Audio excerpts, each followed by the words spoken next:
Good morning. It is time to skip the BS. Time for Undisputed. Time to talk about a player who is driving me crazier and crazier. 11 from, I thought, heaven. My oh Micah, as in Parsons, who continues to create more buzz on social media than on the field. Man, as a lifelong diehard Cowboy fan, this story is so troubling to me. What are you doing, Micah? This is what Micah tweeted during the Ravens-49ers game.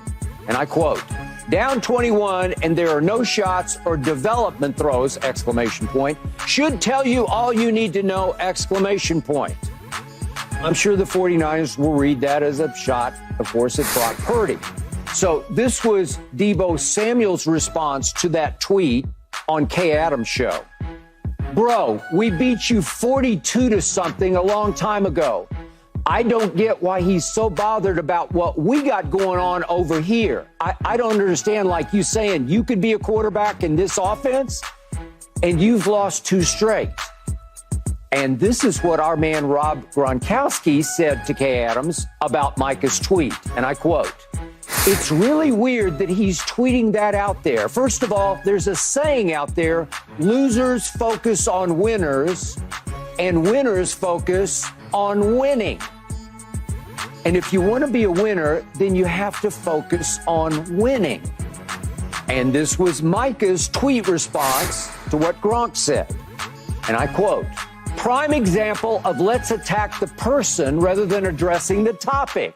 Yeah, because it's so weird a football player is talking about football on a website where you can write your own thoughts and opinions." Which, to me, completely missed, or at least avoided, Gronk's point. Okay, enough from me. Now to the playmaker. Now to the Dallas Cowboy Hall of Famer. Now to Michael Irvin. Your opinion on all this back and forth, please. Well, and I heard Deebo address Micah Parsons. And I thought, when I saw it, I was like, just like I saw when Micah Parsons stood up for Dak, I like Deebo standing up for Brock Purdy.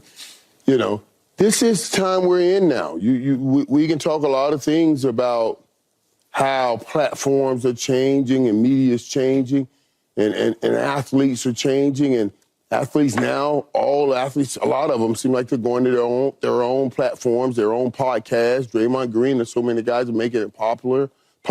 And Michael Parsons just jumped in. I have no doubt in my mind. I told Michael Parsons when I was doing the draft, and we were, I guess, thinking about drafting him. First time he saw me, he said, "Man, I'm gonna do what I'm gonna be doing what you doing." I said, "Well, what does that mean?" I didn't really know who he was. "What do you mean by that?" He was like, "I'm going to be doing what you're doing, and I'm going to win Super Bowls just like you won Super Bowls." Did he mean yes, media? broadcasting too. Right. Broadcasting too. All right. So and we sat and talked. This was at the draft. So he has that personality. He has that desire. Yes. I don't have any issue with a man trying to get an early head start. Oh, yeah. Use it now, the platform now, and get to meet the people now if you want to really go into business.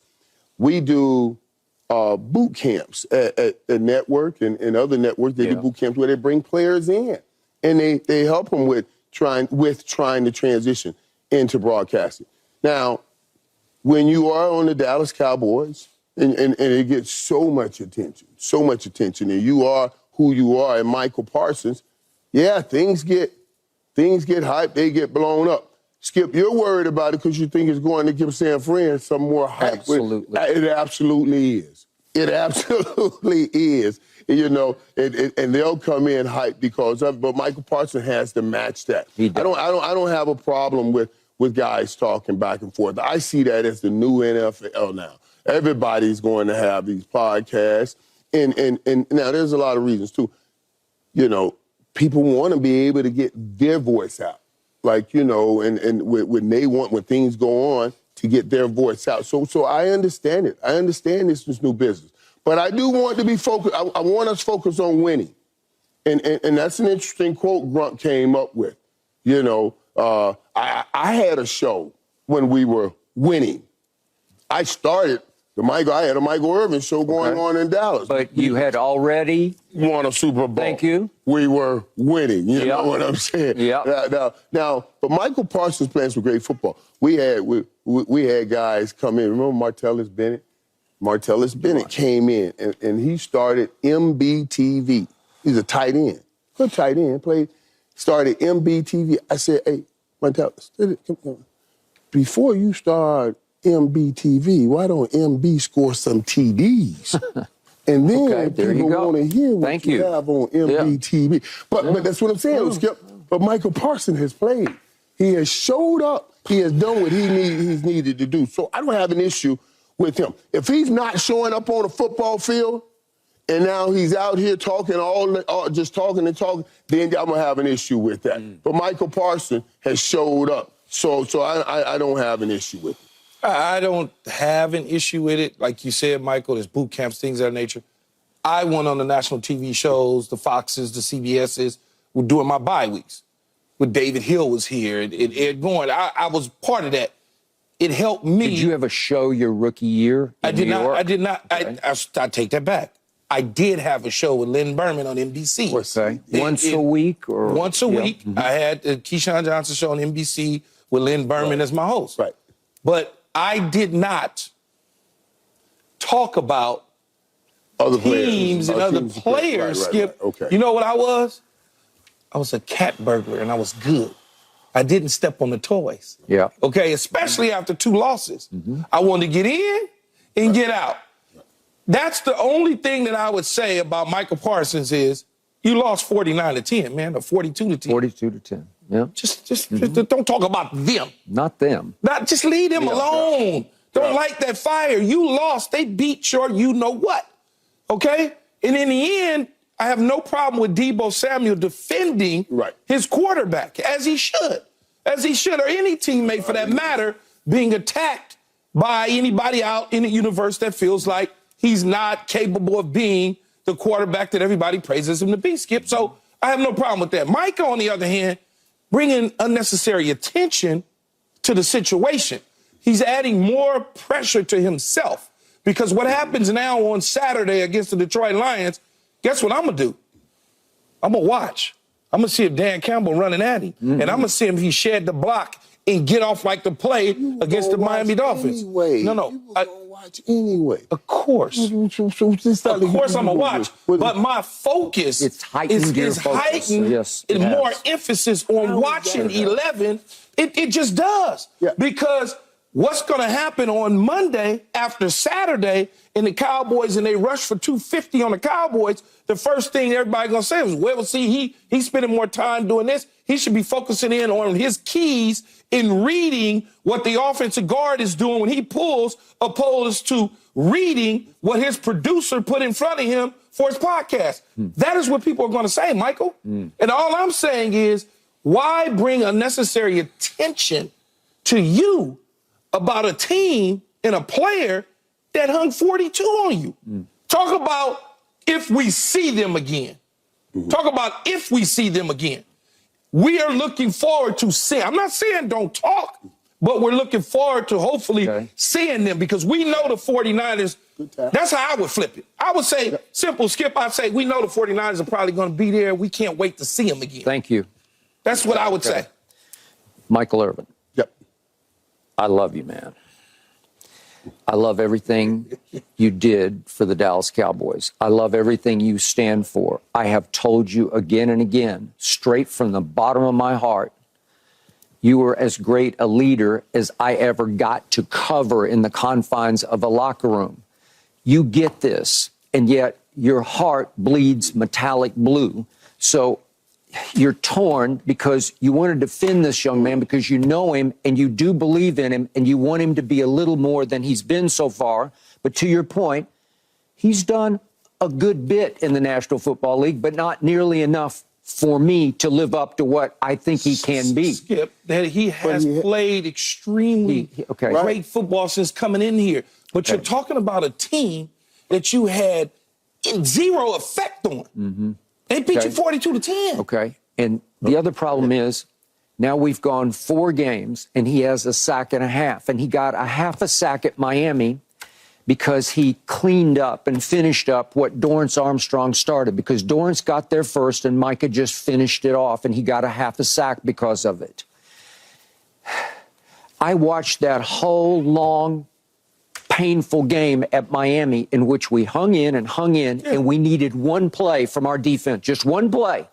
I needed Micah Parsons, because he's easily, by far, the best player on our defense, to wreck one play, to wreck Tua, strip sack him, bat a ball up into the air, and maybe pick it off himself, make a defensive player of the year kind of play. I just needed one. And now, believe it or not, our defense on the road is 28th in the NFL in takeaways on the road, when what we do best is we take the ball away. Because at home, we're 5th in the NFL in takeaways at home. I don't know why we go Jekyll and Hyde on the road. I don't know why, but it starts with number 11. I need him to rise and shine, because he's obviously, painfully obviously good enough to wreck games. I've seen him do it before, and now we're in that same stretch that ended last year. He went the last 6 games last year with a sack and a half, the last 6 regular season games, and we're on course to do that. And just when I need him to be the best, he's the quietest. And we're going to talk later. We've gone on and on about the holds don't get called, the holds don't get called. And I got you. And there's a lot of truth to that. But in the end, you have to rise above it. Charles Haley got held. Lawrence Taylor. I'm putting Mike in this. Everybody they all get held. It's Receivers just get held. what happened. Okay, now listen to me. I don't yet need a podcaster. I need a game wrecker. I don't yet need an analyst like you are, or like you are now. I need a defensive player of the year. He was the favorite going in to win defensive player of the year. Just 2 weeks ago, he was still the favorite to win defensive player of the year. And I only say what I see, and I don't see enough from him. I don't need this. If he were in year 10 and he had won 2 Super Bowls and 2 defensive players of the year, I would bless this. I would embrace it, because he would be segueing into one of your chairs, not your chairs, but a chair like yours. Oh, yeah. And the point is, it's too early. It's too soon. For me, I'm raising his bar to the top. He's accomplished 0 in this league. I'm talking about accomplished, those rings that you own, the ring that you own, the accolades that both of you have. I can look up your numbers, and I can look at all those thousands and thousands of yards receiving. It's real, and it's tangible, and it's permanent, and it's forever, what you did. And his isn't yet. He's just getting started. I still consider him an NFL baby, because he's still immature to a fault. He doesn't get it yet. And this okay, let me finish. This is the most painful of all to me is, I've got this dream scenario out there. I did a whole podcast about it yesterday. It's dropping early this morning. But it's maybe a pipe dream scenario. But I want everybody to write us off, forget about it. I don't even care if we lose to Detroit, because I think we can go to Tampa and win a football game. I just believe that. We did it last year, and Dak was sensational at Tampa in a playoff game last year. And then, if fate blesses us, if the NFL gods say, yes, it's your turn, maybe we get to go back to San Francisco and right the wrong of the last 2 years. We've been knocked out of the playoffs 2 straight years by the 49ers.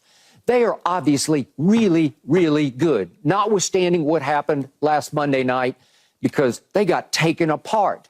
Well, that was good news for us, because you got to see some flaws and some weaknesses. But you have to walk softly and carry a big stick in there, but you can't tell them you're coming for them. Not yet. You need to sneak in there this time, because right now they're better than you are. And I don't need Micah sitting on his couch trying to analyze and coach the 49ers and inciting the fury of Deebo Samuel, because he's a bad man. He's a bad man. You know it. If he's going to fire back, they're all going to fire back, and they're going to stand up for their quarterback. And the last time, Deebo's the leader of all of that. Last time they played, they had the T-shirt that said, what did it say? F Cowboys. F the Cowboys. So right. they already went into Kittle Ward. They had the mindset. They already had a certain mindset. Right. Here's what I would say about Micah in this podcast. We're in an age in sports where back and forth is part of it. It's just, it's all part of it. What I don't like is him talking about other players. If you want to talk about the game, or you want to talk about a game, or you want to give a breakdown of why you being held, things of that nature, yes. But when you start communicating about other players on other teams, that's when it gets a little sticky for me, because you bring in unwarranted attention to yourself. That's not how you, and I understand you got a podcast. You want people to dial in because people like smack talking, Michael. They just do. They think smack talking is. But he's saying, let me show you how. There's a lot in this. There's a lot in this. There's a lot in this because what we see is how we want things done. And we sit back and say, well, I would have done this, or I would do it this way, or I would do it that way. You got to also understand the internalization of why people do things, not just what they do, but why they do it. And Micah Parsons may be one of those guys that lifts himself up through this method. That's why I don't have an issue with it. And that's why I say, as long as he's balling, and he's balling, Michael, he's balling, we can sit here and say, oh, he didn't have a sack in this game, while Myles Garrett is on a 5-game stretch where he haven't had a sack. But but we're not talking about Myles Garrett, though. That's my point exactly. So wait, let me finish. So Micah Parsons is sitting here saying, y'all are prospering. Y'all are talking about me. Y'all come out here and say what I am not. So why can't I have this platform to defend me when y'all are saying that I am not? People on this desk says this man ain't quite the player that we have said him to be. We've said it right here on this desk when we have compared him with Lawrence Taylor because we talk about him so much. What's wrong with him saying, I want a voice in this situation? Playmaker. There's nothing wrong with him saying that. But he's not talking. I just said to Skip. He's not talking about why they're holding me. He's talking. He's gotten into a conversation. This conversation started because of Deebo Samuel's reaction to his talking about the quarterback. About the quarterback. Correct. He did not say, I got to play better. They're holding me. If they didn't hold me, I can get to the quarterback. Well, he said that also. But that's not what we're talking about. He said that also, and that's what we're going to talk about later because he's been putting that out. Right, so he did say that also. But right now, we just snatched out his piece. We're talking about the Deebo piece. Right. The other stuff, I ain't got no problem with him addressing him being held. Right. I got a problem with him talking about Brock Purdy. If I played against the Dallas Cowboys, and Michael Irvin, and I thought Michael Irvin was he's a system guy. I'm just like, he's good. I'm worried about getting off against my players. You're against your players. You see what I'm saying? Yeah. I'm not going to go into whether or not the Troy Aikman is any good. I'm not doing that. That's how you play. But okay, so you say it's going to uplift him. Skip just gave you numbers from the last several weeks. He's done this every single week. Yeah, but we're going to also talk, and you guys just said that you both concur with his conclusion on people holding him. Yeah. And we're going to talk about that. So now, wait, if you can sit here and talk about, oh, yeah, he's right. He's been getting held a whole lot. And he has 13. I'll say somebody has 17 at the top. And we can notice 3-4 times that he's been held. Obviously, he could have been the leader in the sacks. So he's bringing it to your attention because we're not talking about it enough. Why are we not talking about him being held as much as he needs, as we should be? And he has to bring it up. But we're talking about him not getting sacks. But if he was the sack leader right now, is it okay for him to demean Brock Purdy's ability as a player currently in the National Football League? No. But is it okay for you to say he's not what he's projected or what he's respected as in the National Football League? And that's what y'all say up here. So Micah Parsons is just defending Micah Parsons. What's wrong with that? I understand about him, and maybe he is not as polished, I would use that word, to understand in these places you don't talk about someone else's quarterback and all those things. But I'll have to take that because I know he needs to answer to what he's seeing, and I got to say I don't have a problem with that. All right, let's go here. I did not see this coming, but Rob Gronkowski works for us. has become the biggest and I think the smartest Dallas Cowboy critic. I did not see that coming because remember what he said moments after the Buffalo game on Fox. If we could see and remember this, please. When you're a team and you can't go on the road and win a big game in a hostile environment with weather that isn't on your side, isn't in your favor, it means you're not mentally tough. And the Dallas Cowboys are not a mentally tough football team. That being said, it has been shown last year in the playoffs. It has been shown the year before in the playoffs and has been shown this year twice now because they got absolutely blown out versus a good team in San Francisco when they went on the road as well. Okay, and then I'm going to reiterate what he said to Kay Adams about Micah's tweet. There's a saying out there, losers focus on winners and winners focus on winning. I do like that, and there's some truth. Maybe it's over harsh truth about Micah right now, but we have lost 2 straight games, and he's focusing on a team that is clearly better than us as we speak. A team that has knocked us out of the playoffs the last 2 years. And the focus is wrong to me because it needs to be internal. What can we do better, to me? So I like what Gronk is saying, and I hope our guys are listening to what he's saying. Yeah, and that is what I'm saying, the same thing. Yeah. Focus in on self, not something from week 4 or 5 or whenever they played each other. It makes no sense. And I understand what you're saying, Michael. Right. We are going to talk about him being held. Absolutely. It's egregious. There's no question about it. But still, even if you had 25 sacks right now, leave that man alone in San Francisco. No doubt. No Leave doubt. him alone. No doubt. No doubt. One last thing, though. One last thing. I don't necessarily concur all the way with what Gronk said about being mentally weak. I've been in Green Bay. I like to think that I'm not mentally weak. But I kept looking at that scoreboard and it said -4, -4. I couldn't finish. I couldn't get that out of my head. You know what I mean? That -4 cold weather degrees. So, you know what I mean? Sometimes weather does affect you and it messes with your head. You won 3 championships, man. Be quiet. I did. Yes, I did. Yes, I did. Won 3 championships in the Ring of Honor Hall of Famer. Man, stop.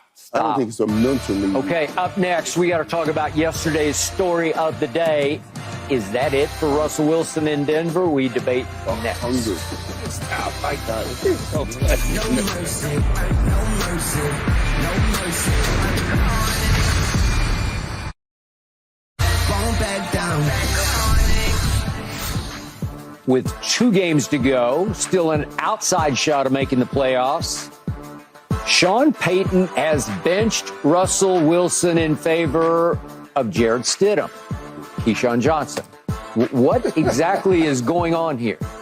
Man, it's basically boiling down to being the end, Skip. You know, and Michael basically said as such last week when Sean kind of went off on him on the sidelines. He kind of went off, yep.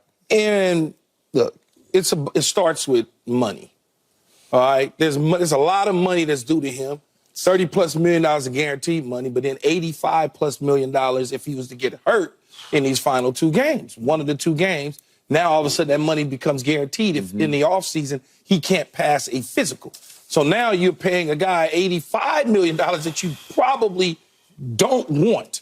Okay? And so you look at that and you say to yourself, this happened to Derek Carr last year, where Carr was inactive for the last 2 games because this was a decision that the Raiders made as well. Yep. And this is kind of big money decisions that are being made with National Football League teams. It's something new. Me and Michael didn't necessarily have to go through this. No. Your salary cap number wasn't so high. They just cut you if they didn't want to deal with you. That's basically what it is. And this also reminds me a lot of Coach Parcells in the way he would handle certain situations. Sean's chip off the old block. Chip off the old block. Yes, he is. You know, you look at it and you go, well, Russell Wilson is a good football player, but he's not what he once was 4 or 5 years ago. Sean Payton had Drew Brees, but Drew Brees was not Drew Brees when Sean got him. He was a quarterback. He was a guy that they moved on from in San Diego. They did. And so Sean, he had a really serious neck injury. So Sean gets him, and he molds him, and he helps him become a future Hall of Famer. When you're looking at certain coaches in the National Football League, they're not looking at it the same way we're looking at it. I need a big-time quarterback because he thinks Whatever Russell's giving me right now, I can find that on the streets. I don't know if you can find on the streets. But on the streets, meaning I can get another guy, Skip, to do the same things for a lot less money. Yeah. I'd rather go take a Jared Stidham, who I'm excited to see play. He is. Dink and dunk, give me 160 yards and a touchdown and not have to worry about $85 million. And that's what he's looking at. He's looking at it that way. If you think about it, Sean in New Orleans won games at times when Drew Brees was not underneath the center. It wasn't a 16-game season. Well, Teddy Bridgewater had a nice run. Teddy Bridgewater won games. He beat us one game in Teddy New Orleans. Bridgewater won games. Taysom Hill won games. Even just Jameis Winston had won games before he got hurt. So I understand what he's looking at and how he's doing things. It's not his quarterback. He inherited his quarterback. He's probably kicking himself because he should have stayed, in my opinion, in television for one more season and been right in Los Angeles coaching up the Chargers and Justin Herbert. So he's probably kicking himself by jumping and taking that Walmart money instead of saying, as I told Michael, I said, there ain't really that difference between whatever 13 and maybe 10 and that he would probably get from them. It's a $3 million difference every year. But you got a 10-year window with a quarterback. Now you got to go find another guy. So I think this is the beginning to the end of Russell Wilson. So you think he'll Denver. be gone next year? I think he'll be gone next year. Oh, yeah. Yeah. Oh, yeah. Yeah, I think he's out of here. Because it's hard, Skip. Michael, as you know this too, Skip. It's hard to win your teammates back after they just watch you get benched. Right. And yelled at like that on the Yelled at. Yeah, it's hard. Thank you. That kind of engagement, encounter between head coach and quarterback. We talked about this. It's just that's I told you then that's it's hard for those guys to work together, and I knew it then. But now, and let me defend Sean in this sense because I understand when I look at it, and I've looked at how Sean, how he's always been, how he's won games in the National Football League. Russ doesn't fit the mold of his quarterback. His quarterbacks have won games with receivers running right over the middle of the field and him getting that ball out. The Costans have the most reception. Marcus Costin has the most reception, most receiving yards, 9,000 yards, 9,759 yards. That's over the middle of the field. Then Michael Thomas. I'd say. Yeah. That's over the middle of the field. Then Jimmy Graham. That's over the middle of the field. And Russ is not that. We were talking about this the other day. Russ is not that pre-snap, Drew Brees, pre-snap. I got it. It's a quick hit. Let's take that. Let's take that. Let's march down the field, taking all of those quick hits and quick slants and quick hitches. Russ can't do that. You know, I don't know. He can't see. He can't do it. And when it's there, he doesn't hit it. Now he starts turning around and whirling around, making plays. I would imagine that's what was going on that sideline. That's there. Crazy. It's there. It's right there. Take the play. Just throw the ball. Throw the ball. You heard quarterback say it. So I understand it's not his quarterback. Yeah, you know, and you got to move on. But there's no way that Russ will be there next year with this kind of attitude towards Russ. And Russ can't come in that locker room. Remember how he started? He started with his own office in Denver. He started. So to be on that mountain that high, and you didn't just fall to the ground. They grabbed a shovel and dug you in the ground. You cannot come back to that. Office, though. Right. I've never seen that a day in my life. I've seen quarterbacks and even other players have 2 and 3 lockers, but not your own office. Right. That was part of his contractual demands. Right, correct. His own parking place, his own office. And I know that certainly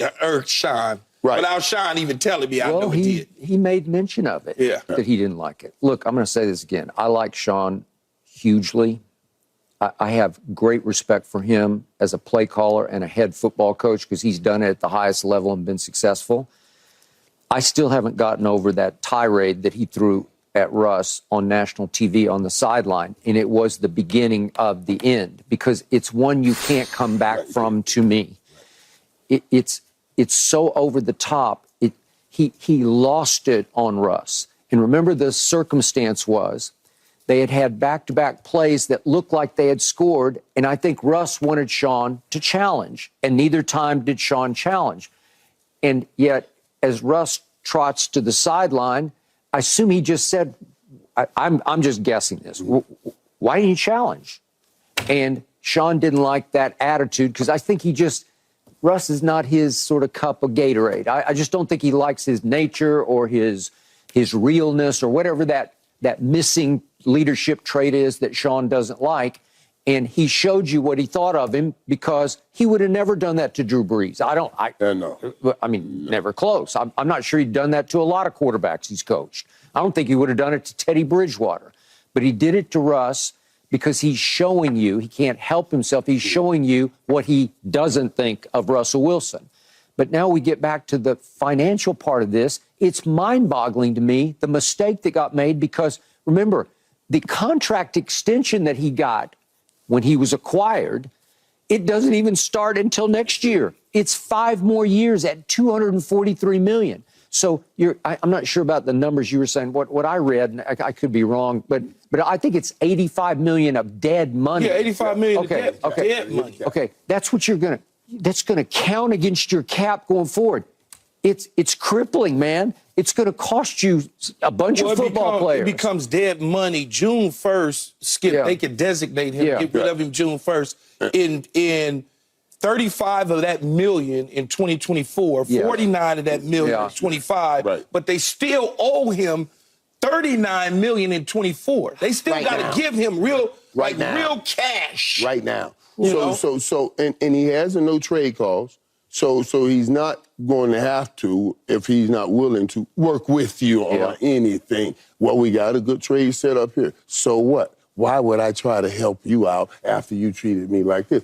I don't want to play for that team. You see what I mean? Yes, I agree. So ultimately, you're going, why should I help you guys get assets? Just cut me. And then, and then he'll get to choose because he got $39 million. He can go somewhere else and say, give me $1 million. I'm already full for this year and play somewhere else for $1 million. But it's going to happen. There's no way you put that back in your locker room and say, go lead my team or even go compete for the starting job. It's going to be extremely hard for Russell Wilson to be respected inside of the locker room. That locker room. I would think I would think a majority of the locker rooms too. All right. And let me say one more thing, guys. Us seeing that on the sideline, I want to say this. That was not a what just happened moment. That was building. This been building up. No, that was building. Of course. Okay, this been, you know what I mean? This I've been wanting to do this for a minute. I'm getting them out of here. We know it. I'm frustrated and I can't take it. So that's all. Okay, so how good has Russell Wilson been this year? And now let's talk about those numbers. Okay, because he's 21st in QBR, which is not very good, but he's 26 touchdowns to 8 interceptions, which is not bad. Patrick Mahomes, a lot of people have 26 touchdowns. Right in that ballpark. This is what y'all were arguing about with Sherm yesterday. That was funny. That was funny, though. That was funny, Skip. I was sitting home. That was funny. I almost texted y'all. It was tense, but it was funny. I just know that the numbers are down this year across the NFL offenses. That's all. This Sherm thing, So take deep breaths, Calm down. Just take some deep breaths. All right, so Denver went to Buffalo. Remember, was it on a Thursday night? It seemed like it was on a Thursday night. And Russ was pretty good. He threw for 193 and 2 touchdowns and no picks, and they pulled off a big upset. Right. Okay, and he had a good game against Myles Garrett, who's not been very good lately, but he had a good one. Yeah, he had some nice games. Is he ever going to be Seattle Russ? No, I don't see it. I think he's lost some, but can he be a successful starting quarterback in this league? Yeah, and there will be teams that will seek his service. But not Sean Payton now. The problem, Skip, with that, though, is in the league, what happens is once Pete Carroll gives up on you, pushes you to the side, now another coach is essentially giving up on you. You now cloud other coaches and general managers' minds. Okay, no matter what we see, they start to look at it as if, is this guy, is he really worth that? But that's why I gave you the money, because it's not even so now Russ will have a say in this. And, you know, so Russ will be saying, I got my money. All right, so I don't need now.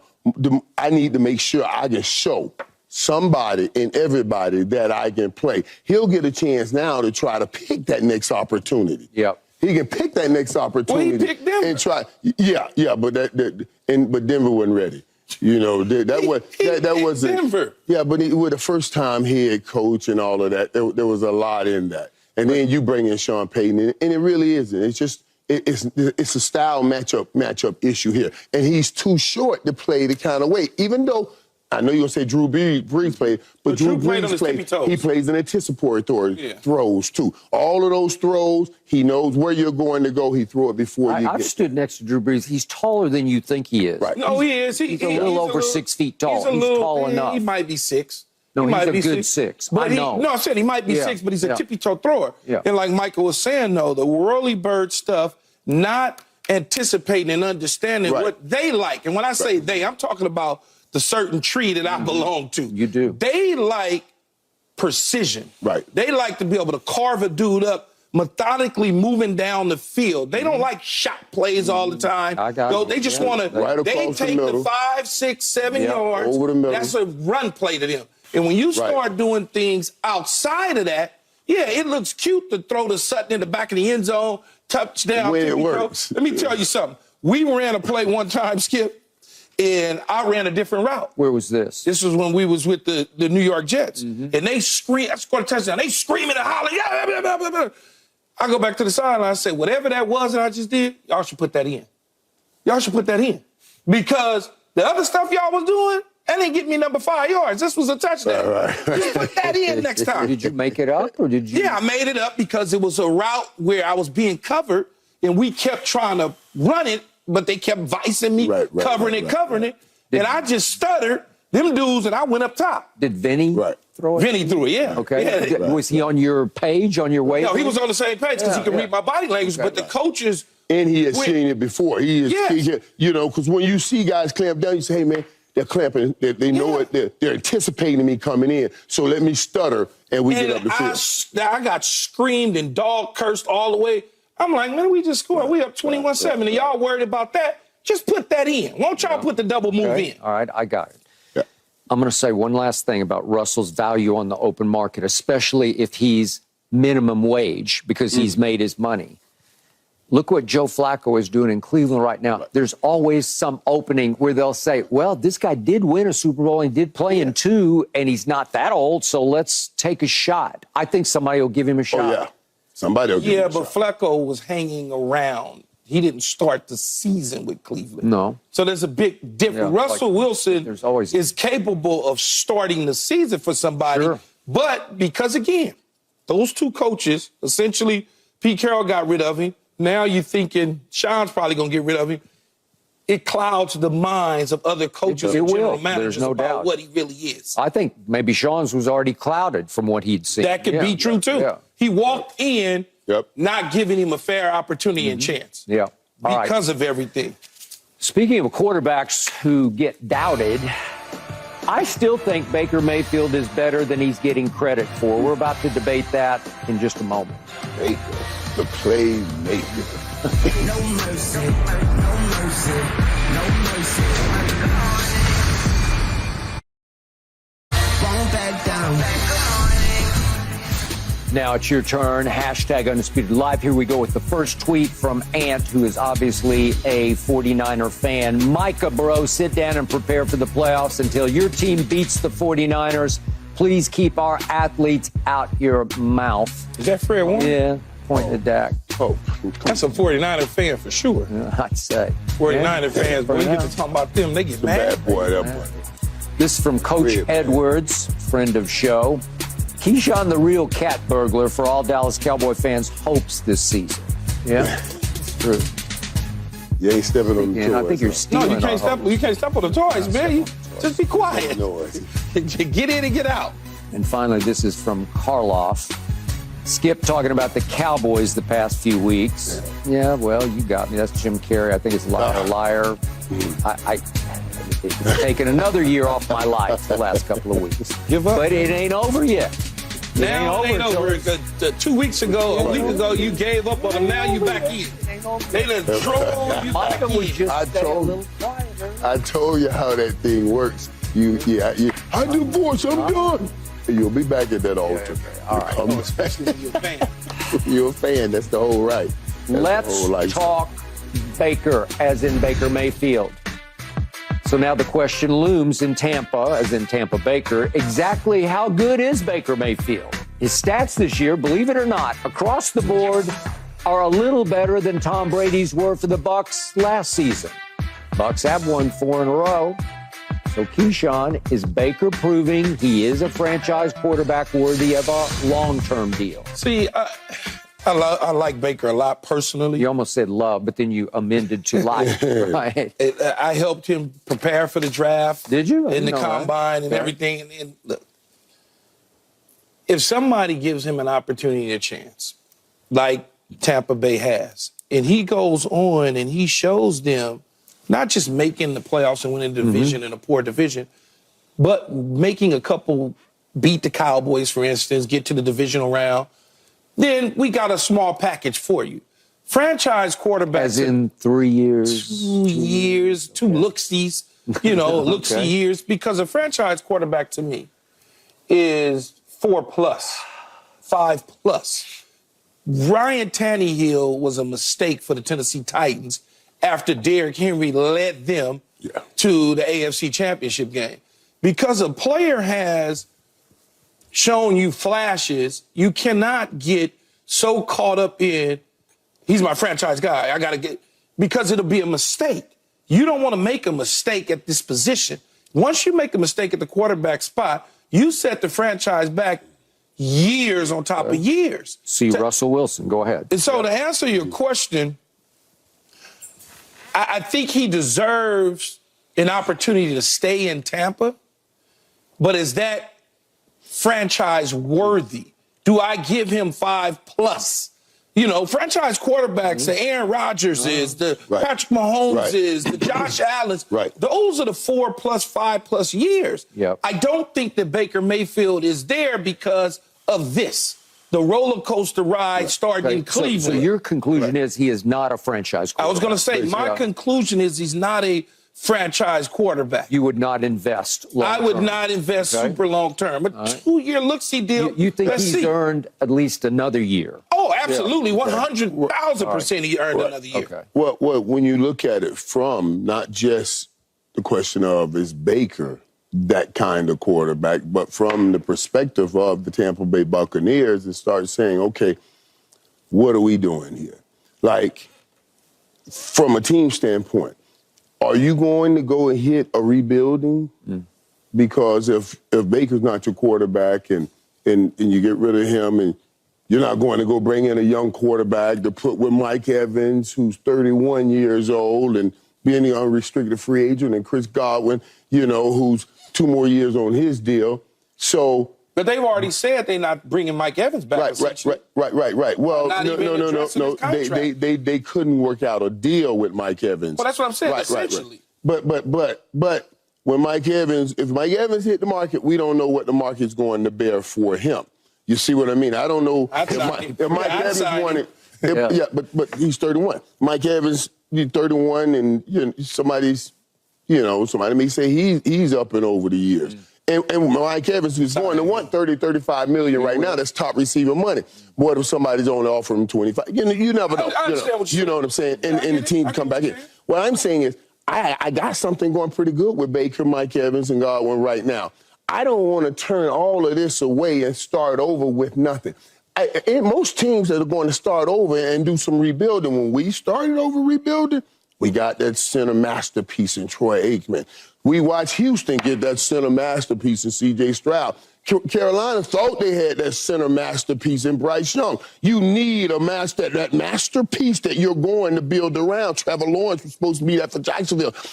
Who are they going to start with? What are they going to do next year? So, a franchise quarterback is another word, but a 3-year deal with Baker to kind of get this thing running while I go see if I can find me a franchise guy to build around And that's what I would be looking to do. And I think it's a good deal for Baker and the Tampa Bay Buccaneers. And I think, look, Skip, you love Baker Mayfield as a player. You've always thought high of him. So you obviously think he's a franchise player. I do. Look, this is not because he played at school. I love University of Oklahoma. See my thoughts on Sam Bradford or back to Jason White. I had no use for them. I love Baker's charisma, his leadership. Me too. The gamer factor. That's why I thought he was great. Teams play hard for him. They enjoy being around him. And yet, I'll be the first to admit, there's some limitations to his ability because he's about 6 feet tall. He's Drew Brees' sort of size. He's got a bigger arm than Drew Brees had, but he's not as consistently precise with his accuracy as Drew. And he will occasionally try some things he should not try. Understood. They have fought hard to teach him in Tampa, just live to play another play. If it's not there, just we'll throw it away and we'll do it again. We'll get him next time. But I don't want, but just one push on that. That's why it is so important that Mike Evans don't go anywhere if I'm going to keep Baker Mayfield, because he's the first time Baker had this receiver where we don't do it. Okay. Maybe I will. Okay, maybe that's the guy that you can throw to in double. So if I don't got Mike Evans, then I can't invest with Baker. You see what I'm saying? Yeah. I can't mix that up. But you can only pick one guy in this situation, because I understand what you're saying. Mike Evans is 31 years old. But if I can give him an average of $30 million a year, 2-3 years, he's going to get up out of there. He's going to get up out of there to get his money. Plus, I think he's not happy that they would not deal with him.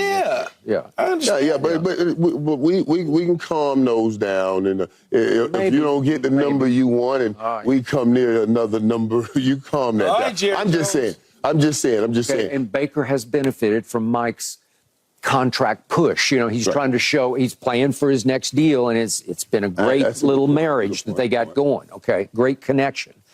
Okay, with Baker, you have to look hard at what he did in Cleveland, because remember, that team was 0-16 when it drafted him first overall. And remember what happened. Hugh Jackson did not start him, started Tyrod, and then in about the third game, Tyrod got hurt, and in comes Baker. He won 7 games for a team that went 0-16. I thought it was sensational. He finished second to Saquon in Rookie of the Year. Okay, then in his third year, when Odell went down, he and Odell never could get on the same page in Cleveland, but Odell went down in a game in Cincinnati, and Baker just took off, went 8-3 down the stretch. They won their first playoff game at Pittsburgh since 1994 for the Browns. He had a QBR of 91 in that game, the big win at Pittsburgh against a division arch rival in a road playoff game. He did that. So, and you look at that stretch, and he was 20 touchdowns to 3 interceptions over that 8-3 run. He was really good. I think he's really good. Look, and then he got hurt his last year in Cleveland. Second game of the year, he fractures his shoulder and tears his labrum. And he tried to tough through it and gut it out, and he was pathetic. And then he went to Carolina, and he was a pathetic. No, I'm not saying that he it's the long-term situation that I'm hung up on, because I look at the mistakes at the quarterback position that set franchises back. Check Jets box, right? Whether it's Sam Darnold, whether before Sam Darnold was the kid out of Penn State. I mean, you just draft guys. Now you look at Tennessee. In 2020, they gave Tannehill $118 million. Since then, they drafted 2 quarterbacks. I was never a Ryan Tannehill fan. He played receiver at Texas A&M. That's so it's kind of like you get Malik Willis now, Will Levis. So you're paying all this money to a guy that you're gonna move on from, that you deemed as your franchise quarterback based on the money you gave him. That's a mistake. The other thing people underrate about Baker Mayfield, he's incredibly clutch to me, because in tight games in the fourth quarter, he gets way more accurate. And he's had 2 big games this year that he closed for them. And I saw a stat on the telecast the other day. On 3rd and 4 or less, he's leading the league in conversions. He's extremely comfortable in spread offenses. 4 wide, 5 empty. Lincoln Riley. I thought he was great. And I thought he was great with Jarvis Landry. Pre-Odell Beckham Jr. I mean, because remember, Jarvis was tearing up the league. I mean, he was breaking Odell Beckham's record on fastest to this number, fastest that number. And Jarvis plays right in front of Baker Mayfield. because he did all the short route stuff, everything. And then they brought in Odell, and he tried to feed Odell, and that's when Cleveland got away from him.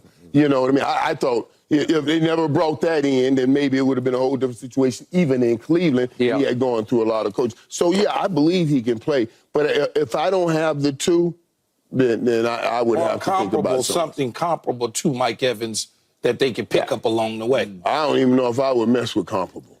I'm going to have Mike Evans. Cause you might be able to get a tree, you know.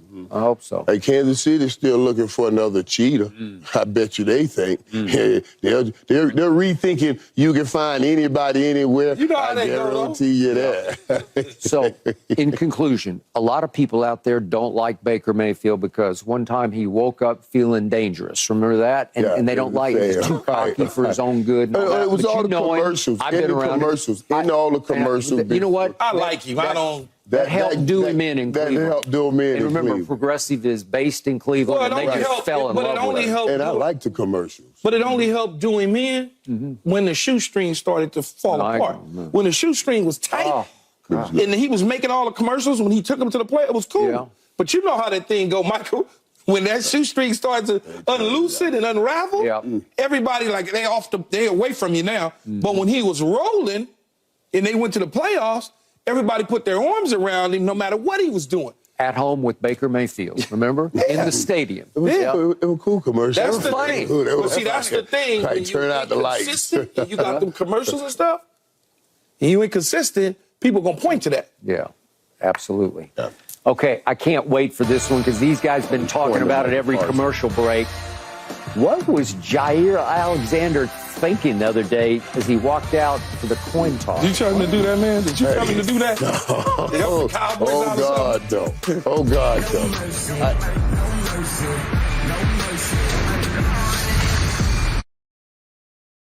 Bizarre development for the Packers. Now, stay with me on this. Jaire Alexander was not a designated captain for Sunday's game in Charlotte, which is his hometown, but he did walk out with the three designated captains, walked all the way out for the coin toss. Then he took over. He made the call. He actually called right tails, but then made the wrong call to the referee when the Packers did win the toss. Alexander said the Packers wanted to play defense instead of saying they deferred the choice to the Panthers, because the way he was saying it, the Panthers could have had the ball to start the game and to start the second half. But the referee saved him because Packer head coach Matt LaFleur had told the referee before the toss that if the Packers won the toss, they would defer. So the ref said to Alexander, "You mean you want to defer?" And Alexander said, "Yes." Yesterday, the Packers suspended Alexander for a game. So, Michael, help me out here. Have you ever heard of anything like this in all your years? Never, ever heard of anything like this. And honestly, when we brought it up as a conversation, when it went down and it was brought to our attention that this happened, I was like, okay, do we know anything? Is he okay? You know what I mean? Like, is there any mental issues? Like, you know what I mean? Because you want to be careful in case there's some situations going on. But I surely thought there was some situations going on. You've never seen anybody go out and, well, as long as I remember playing football, I mean, they're 5-year-old little leagues. That you don't do that. When a coach, coaches, they've set captains forever. They've set captains forever. They're the captains. I've never seen anybody walk out and say, I'm just going out here to be a captain. And then take over the call. Take the call. You take over the call. What? I don't know. I know those other guys have to be sitting there saying, where you come from, dog? What's going on here? I've never seen. I thought, honestly, too, also, guys, what does this say about the locker room now? You wouldn't have even thought about trying this in a Jimmy Johnson locker room. You wouldn't think about trying this in a Bill Parcells locker room. You so you button up. You tried. You know, Jimmy would have told some, get in the locker room, get your bags, and you get out right now. I mean, right in the middle, right. Soon as he walked back from midfield, he would have went right in that locker room. He'd have kicked them out. So I don't even know how to even address this. You know, he said he was from home and maybe coach didn't know that he was from home. And Yeah, he's from Charlotte. I know. I understand. I looked at you like that because you said coach didn't know. Man, that coach know he's from Carolina. Right, I know. Man, that coach absolutely 1,000% knows that he's from that region and that area, that city. And we didn't make you a captain. There's something. Okay, so there's a couple things here, right? But they'll do that sometimes. It's your hometown. You're going home. Yeah, They'll make it a captain. Absolutely. They'll make it a captain. So it's a couple things here. Right. I've never seen it before. Nobody's ever seen it before. When I first heard about it and I saw it, I'm like, no, somebody making a mistake here. Something's wrong. I don't know what, somebody made a mistake. But then as I dove into it deeper, and he messed up the call on top of that because they sent somebody, I don't know which one of the other three were the guy that was supposed to communicate to the referee, but they had already, Matt LaFleur had already communicated to the referee to make sure that we defer. We defer because something similar happened earlier in the year with them. So we wanted to just, precaution, make sure, hey, this is what it's going to be. It's going to be heads or tails, blah, blah, blah. But here's what I would say, like Michael said. Usually a coach tells you, yeah, Michael's from Fort Lauderdale. We're playing in Miami. Keyshawn's from L.A. And I would tell him, say, no, man, I'm good. I don't want to do it. We out in San Francisco. You weren't into being captain. I'm not into being the captain. Because? Well, I didn't want the coin toss, number one, because I might screw it up mentally, just not focused. It's tricky. And just do something. So I didn't want that on routine. I didn't want that, and I like my own routine. Nor did I want to be a team captain because I led different than the traditional team captains would lead. Now, here's what I would say, though. I'm not surprised why they suspended him at all, because he deserves to be suspended. In fact, if he was on my team, he deserved was but to be cut. And that's probably coming in March because they'll save some money at about, I think it's about $1.6 million they'll save if they cut him because they've already given him most of his money. They have. And here's what I would say about Alexander. He probably, Michael and Skip, he doesn't want to be there anyway. He's probably at the point where he ain't really fooling with Joe Barry, the DC that I know very well as Matt LaFleur. He probably wants out, and so at this point, he's just his own guy, and he's going to do what he wants to do, knowing that they probably are going to part ways with him come springtime anyway. The only thing is people are going to start to question and that's what I'm about to say. Then, when it's time for him to get picked up So again. Why would I invest if I'm seeing that you're doing this right here, going out on the coin toss? So that's a hard road. And then when they say they want to keep you around for a long time, that's against the death. Oh, we really like him. He just made a mistake. We want him to be here forever. Oh, okay. I will remind both of you, he has made 2 Pro Bowls, including one just last year. So he's a good player. Nobody doubts that. Player at all. But he had missed 6 straight games with a shoulder injury, and all of a sudden he comes back, maybe in part because he's going home, and he clearly wanted to be a captain and was not made a captain, so he just took it upon himself to make himself the captain. And not only was he making himself the captain, he took over the coin toss. He took it over. I'm going to call it. I'm going to call tails. Okay, so help me. I can't even hold a serious conversation. So help me understand this, though, out of line. How did they not see him? How did they not see him on the field? Oh, they see him right here. Yeah, but why can't you tell him? It's too late. It's too late. The hair's in the barn here. He's out there talking to the ref and everything. But, Michael, I'm watching you walk out to the field.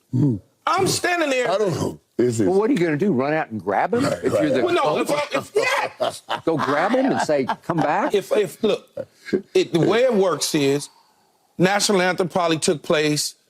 The guys are now on the sideline. Now the captains are going to walk out. The refs are going to call for the captains.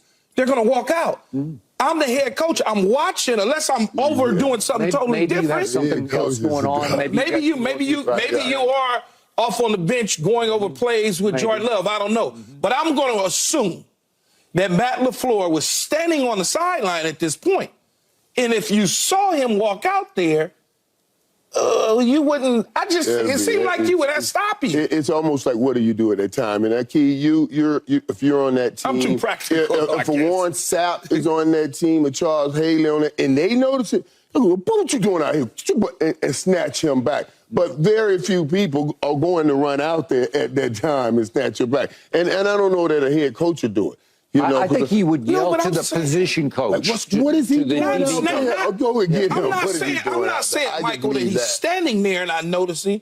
I'm saying as everybody leaves the field. And they walk together. They walk together. Right, they walk together. I'm counting. 1, 2, 3. You know, but what is he doing out there? But it's so routine, nobody's really focused on it. You might be right, I guess, Skip. I just... yeah, it was pretty. Look, I've done things in my career, like stayed back in the city in which the state which I was from, where everybody was like, where's Key? Man, Key done left with his family. He'd catch up with us. I've done those sort of things without the coach blessing it. I have. I'm not going to sit up here and lie to you, but that's different than in a game. You see what I'm saying? Okay. Would you suppose that he was trying to sort of show off for his friends and family that I'm a captain? Do you think he wanted to be a captain? Oh, no doubt. Yes, he wanted to be a captain. No doubt. And in all honesty, Skip, if I'm going to be real here, he probably should have been a captain. If he's from that city, which he is, he probably, all he got to do is stand there. I don't need you to call it because somebody else is calling it. Right, and usually they do. There's something going on if they don't make you a captain in your hometown. Usually there's something going on. Yeah. And they're trying to get control of a situation with a person. They usually don't make you a captain. Every time I played, whether it was in San Diego, Oakland, or San Francisco, on any of my coaches that I've ever had, whether it was Parcells, Dungy, Gruden, they all said, hey, you're a captain today. Really? You're out there with Brooks and them. I'm like, no, I'm good, man. I'm fine. Because I was from the state. We didn't have a team in L.A., but that's just how most coaches do things. I don't know why Matt LaFleur didn't do it this way, because they had rotating captains every single week. Unlike some teams that have 4 captains for the entire year that's voted in. Right. All I know is they killing them in the locker room. They're killing. Oh, yeah. They're all over him in the locker room, dude. What's going on, dude? What were you doing, dude? And then there's other people that know what he was doing. Like I'm telling you, Skip. Right. If there's something, chances are he does not, without me actually knowing, probably doesn't want to be there. Well, that's funny. I think you're right. Probably doesn't want to be there. I also think he's not going to be there. Yeah. That's funny, Okay, up next. Just walked out. Wait until you hear what this man has to say about this. How many more sacks would Micah have if more holding had been called? Any more sacks? Baby, lead the league in sacks. If you just listen to me. I don't know that. I don't know, but you know them. 17. No mercy. No mercy. So now, reportedly, the Cowboys have sent tape to the NFL showing how often Micah Parsons is held without a holding call. Micah, as we all know, has repeatedly complained publicly about this. This week, Jerry Jones publicly backed Micah on this issue, saying that he and Stephen Jones will ask the competition committee to consider a rule change to more fairly officiate Micah's pass rushes. Micah has only a sack and a half in his last 4 games. He finished last season with only a sack and a half in his last 6 games. Last holding call was called 38 quarters ago, all the way back to an October 16th game Michael Parsons against the Chargers. So, Michael, you haven't weighed in on this just yet. How much have uncalled holding penalties hurt Micah's sack total?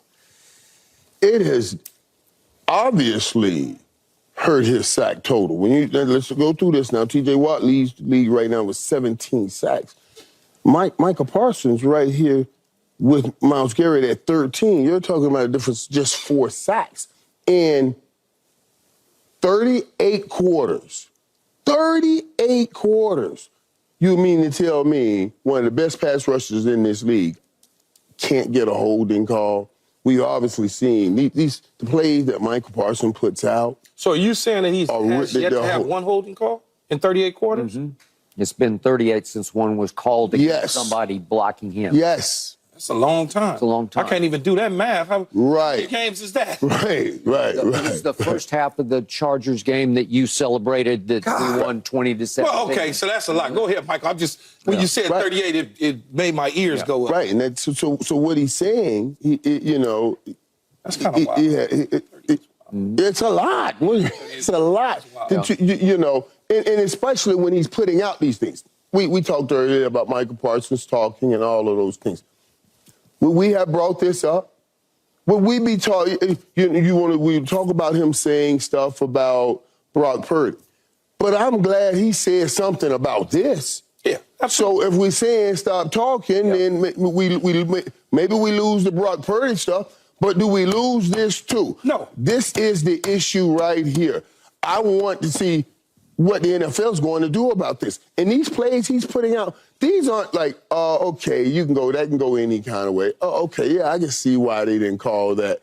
These are blatant holding calls, and these are holding calls, and why aren't they're getting called is something the NFL needs to answer to. I'm with Micah Parsons on this, and not just because he's a Dallas Cowboy, but it is what's going on here. If this was any player, you would want to know why is it taking 38 calls, 38 quarters, and you don't get a call, and why are we seeing these things? That for a player that plays in the trenches and goes and gets the quarterback, that's a long time, man. October 16th. To not get one?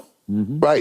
Right, and you're one of the top pass rushers in this league. It's pretty amazing. But guys, listen, and through this, as I said, you're up here saying things about what he's supposed to do. Everybody's up here talking about Micah Parsons, and Micah Parsons is saying, "I'm being held." But that's okay. I'll go back. I don't mind him talking about himself. Right. I don't want him talking about a team that won 42 on me, unless I tell that team, "We'll be back." Do that, but don't go after a player. That's my only gripe. I'm with Micah on this. Look, a lot of people are going to get held. That's part of it. You're in the trenches. It's egregious to think back to what you said, Skip, October in Chargers to where we are today, not one. Just not one. You can't get a hands to the face, a pull down, not one. So it would be interesting to see how many of these pass rush specialists that we talk about, Nick Bosa, TJ Watt, Myles Garrett, now Von hasn't played much, but the guys, holding calls, right. They're holding calls up against them because there could be coming down from the league office to not make those calls. Agreed. It could be. I don't know, and until Michael brought up the 38, because unlike Michael, I don't read his notes like he does me in listening in what we're talking about. So Skip brought it up in the run-up. You know what I mean? And so, it's reality. But as far as his playmaking ability, as I continue to keep saying, I need him to keep going. I don't need you to shut the motor down because somebody's holding you. And he doesn't. And that's what I didn't say that he did. I know you did. But I'm saying that adds to it, because if he did, then okay, I see why they didn't call the call. But this dude doesn't stop. I need him to do the one thing that I continue to harp on is I want Mariano Rivera is what I want out of him. You know who that is, Skip? Close the damn deal at the end of the day. I was hyped about the clip that we keep showing in Micah Parsons against Miami, the third clip where he fought through it. The guy's grabbing him around it. He fought through it, made the tackle at the line of scrimmage. That's what I want to see. But that's just as good as a sack. And by the way, we outrushed Miami 97-91 when a lot of people thought we were going to get run off the football field. See, I like this particular play right here. I love this. Get through there. Now go get that. They're holding him there. But fight through that. Don't stop. Bringing awareness to this situation is certainly going to help in the future. But what I would say to Jerry Jones, while you sitting up here talking about you or Stephen and one of them, you're going to talk to the competition committee about lightening things up. But you also going to lighten things up for Myles Garrett and Nick Bosa and Von Miller and Khalil Mack, all the pass rush specialists. And you got a $300 million quarterback back there. So you got to be careful with that. If we can look at it, I don't know if we can look at the numbers. I wouldn't venture that anyone has gone 38 quarters without a call. I'm just saying, I'm going to try to see if I can look into that. You can go ahead and start. All right. I got to echo Richard Sherman yesterday because he did rise above all this and make the best point that you were alluding to. In the end, all this league cares about is protecting the quarterback because we've lost too many already. We got too many backups playing backups. So they can't tweak these rules in favor of the pass rusher or they're going to get more quarterbacks hurt. So that's the first point. But the second point is, what I do love about all this, and I think Jerry is shrewd enough of an operator to understand this, the greatest referee manipulator I was ever around, and I was around him a lot, was Phil Jackson in Chicago for Michael Jordan.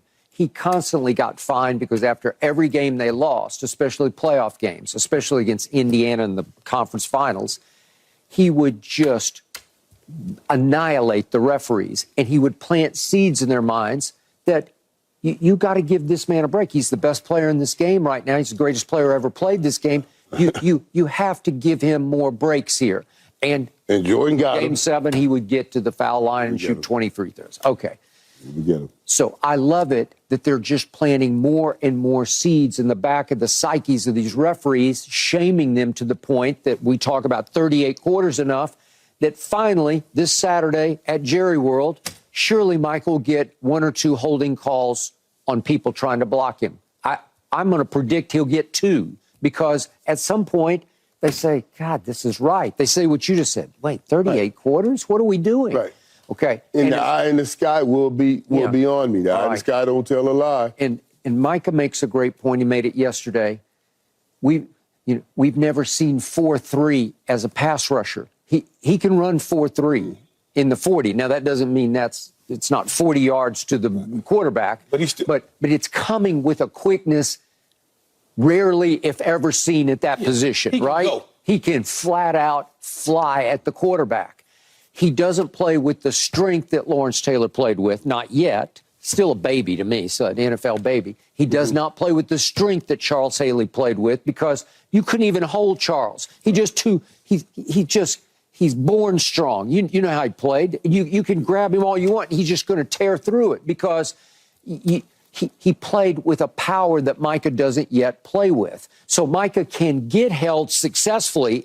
It's easier to slow 4-3 down. Just get hands on him and hold on for dear life, because if you get 2 pairs of hands on him, you'll probably keep him from the quarterback, and that's what they have successfully done. So I love all that. The downside to all this, to your point, in conclusion, is at some point you got to quit talking about it and just fight through it, because it's just it's part of this game. It's part of this position. Everybody's going to get held because they're trying to protect the quarterback. So you have to figure a way to even outquick the holds. You got to beat them to the punch so badly they can't even get a hold of you, right? You beat them to spots. Here's what I would tell him. Wait. Y'all hear what y'all are saying. What? Don't complain about being held. That's not what we're saying, Michael. All the time. That's not what we're saying. Just play football. That's not what we're saying, Michael. What we're saying is we hear everything you are saying. But I need you in this situation to be Superman regardless is all I'm saying. Right. Regardless. Yes, what I was going to say is my advice to him is you need to continue to talk to the referees. Hey, man, he's holding me. Yeah. He's holding me constantly. Right. When they walking off the field, he's holding me. He's holding me. When I'm going to the locker room at halftime, he's holding me. You know how we did as receivers. We constantly put it in their hands for me to do grab me. I can't get off. See that? You didn't see him grab me? You didn't see this? And then eventually we get a call. So you have to do those things. Yeah. And I don't mind Michael doing that. No. Right now what he's done, he's brought it to everybody's attention, and we're talking about it on the show here. We know people are watching, and I want to see the results of it. I want to make sure. I hope the NFL is weighing in on this. This is serious business. Now they may come back out and say that 38 quarters. That's crazy though. 38 quarters. Are you sure? I know you're sure. It's strong numbers. It's strong numbers. How many snaps is that? I'd like to know that too. Yeah, it's a lot. How many snaps has he played since the last holding call against him. Great point. Yeah. So, Have you ever gone 38 quarters without getting the PI? No. I wouldn't. I couldn't even imagine it. That's a lot. No, I couldn't imagine No. it. no. So the one place I will stand and applaud Micah using social media to his advantage was for this, because right he here. posted a picture right after the Miami. It was a loss, but he posted that egregious holding call picture where little Tua's sitting there about ready to launch. And two dudes is holding him. Yep. And he two got him. Guy got him around the waist, and another dude looked like around the face mask. Right. And I told you, I just needed one play where he got home and dislodged the football. And it's up for grabs, and it's on the turf, and we scoop it and score it, because that's what we do. He probably could have got Tua if it was only one of them holding him. Yeah, maybe. That was funny, though. Yeah. Free me, dog. Yeah. Whatever I did, I'm sorry. Yeah. Whatever. Come on, man. Look at I'm this sorry. right here, man. That's crazy. Yeah. I gotta get the Cowboy fandom out of you, though. That's crazy. Oh, well, you never get. It's just what reality is. Like, it's not about the Cowboys Day. It's about right, and that's wrong. I predict 2 holding calls. It's against the Cowboys. But Saturday. it's wrong. It's against Saturday the Cowboys. night. It's wrong. Even more. Okay. I think he'll get at least 2 too. All right. I don't know about that, but Up next, we At got to home? talk about the defending champions. Chiefs unraveling. Can they fix this? Can they repeat? Yeah. they gonna run the ball.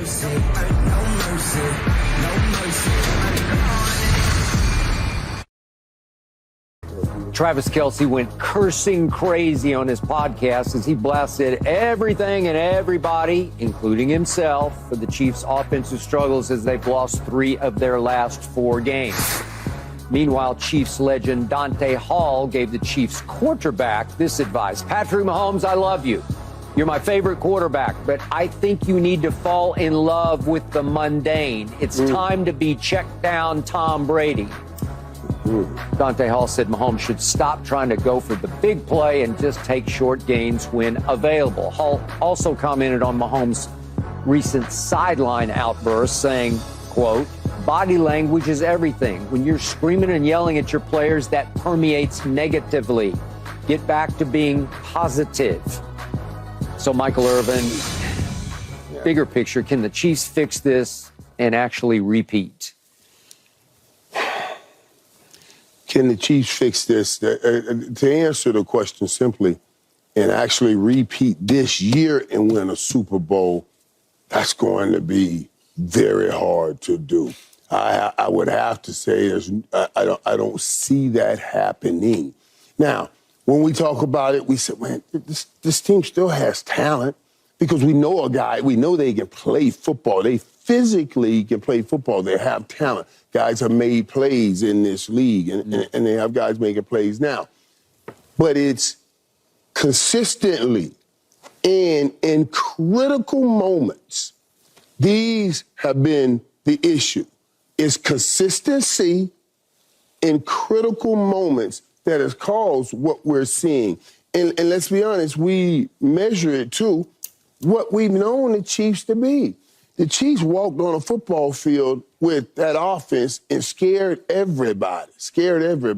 Now you're scaring nobody. So now when everybody walks in, when it was a week you got to play the Chiefs, you worried about the Chiefs all week. That affected your preparation because you knew how great they were. Now the Chiefs are worried about the Chiefs all week. You got all the confidence in the world that you can go out and beat this team. Yep. I told you guys at the beginning of this year, I said this is going to be one of the toughest years for Travis Kelce he's ever had because everybody's going to beat him up, because they know you don't have any help out here. It's time to just beat you down now and make you work through all of that beating down, and then let's see if you can still go and break off these routes and get open for Patrick Mahomes. Yeah. And even he dropped the ball last week. Yeah. So it's starting to get to him. I told Skip early in the year, that's a different player. Skip looked at me like I had frogs on my face. Yeah, it is. Who's a different player? Kelce was a different player. When I told you earlier in the year, he's feeling a different player, though. You could just... And he's feeling it, too. That's why he's on that podcast.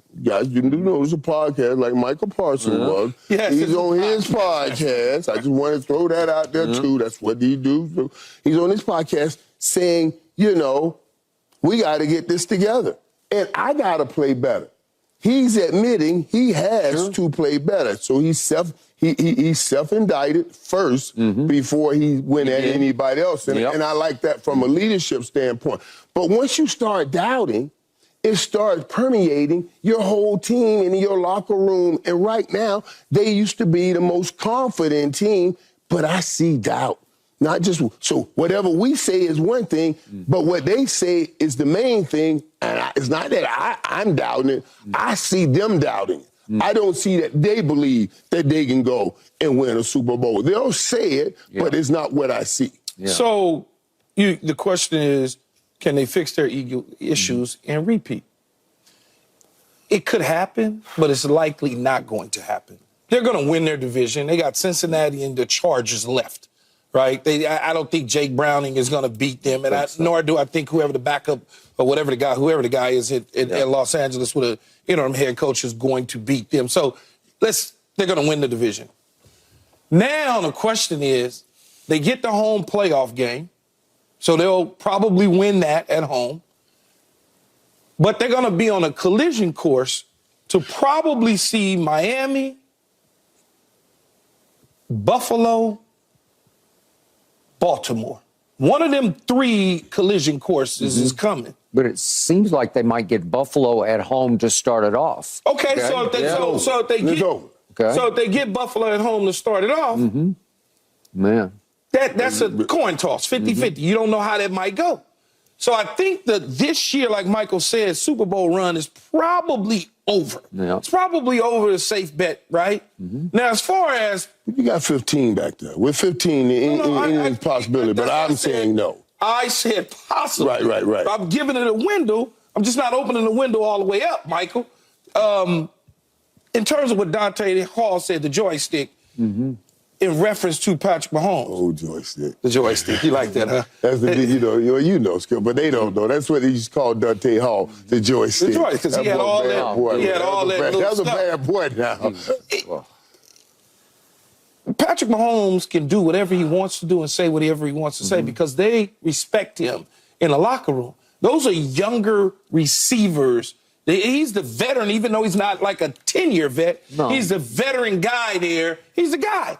So if he wants to channel Tom Brady going off on the sidelines, he's more than welcome to do that because he has the stripes to be able to do it. If he wants to get in their butts, I'm okay with that. I don't think that they would ever look at Patrick Mahomes and say he's a negative person because I think he probably does more uplifting with those young guys than he does trying to diminish them or demean them and pull them down.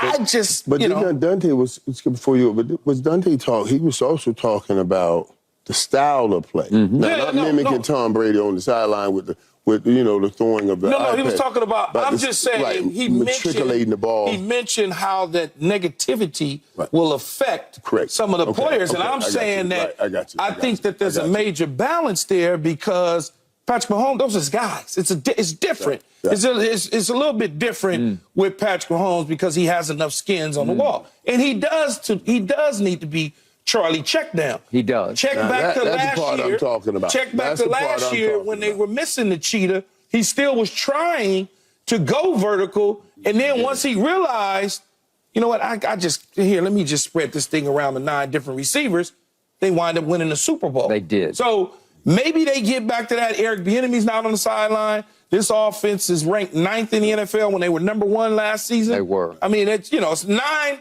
in 1 out of 32 is not far off, but I don't think they'll get back to 1 before the end of the season. I love what this man said about 1996, maybe 97, when you told Prime, Tom Prime, we're talking about Dion. You finally just said, hey, we can yell and scream all we want to, but you just see the handwriting and you say it's just not fixable. Yeah, and they're feeling that. They're feeling I felt how bad y'all was. I couldn't wait to get to Texas State. There you go. Right. There you go. And you say, and every team is waiting. You just saw the Raiders. They're waiting on them dudes. The Denver Broncos, everybody. I'm like, all them teams this you ain't went the through. same Dallas Cowboy. Yeah. Oh, Pup playing? Pup out there? Oh, I'm about to eat Pup alive. Right. And that's what's happening to them, too. Okay. It's happening to them, especially to 87. Because think about what he's gone through.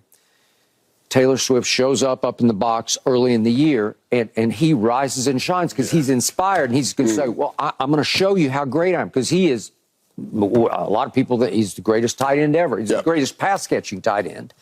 And he was sensational in the first 2 or 3 games. The first couple that she was there, he took the game over, inspired to show her. And I'm not criticizing. I think it's great.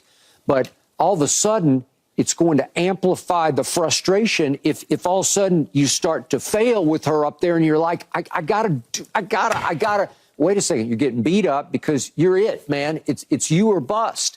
And all of a sudden you're firing your helmet into the ground over by the bench because you know she's up there watching and you're saying, what are we doing? Then you go off on your podcast, you just scream and yell, we got to do this, we got to lock this, you know what, up. And you're not giving me any solutions. You're just saying, we got to fix this. Well, how? Right. Well, guess what? You've gone 5 straight games without a touchdown pass. You've caught 5 touchdown passes for the year. You had 12 last year.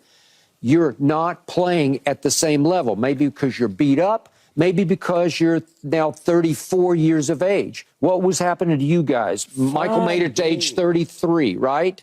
Okay. Right, 5 games. Okay. This is Patrick Mahomes. 5 games with no touchdown. I'm talking about Travis hasn't caught a touchdown. Yes.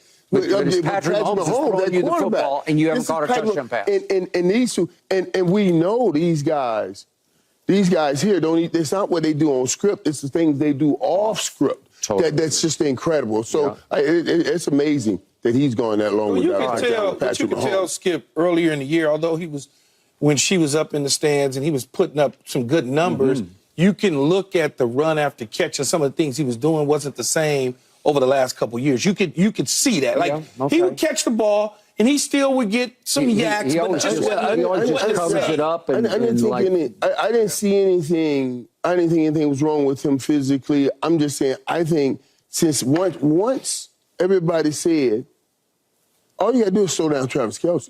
This whole machine shuts down.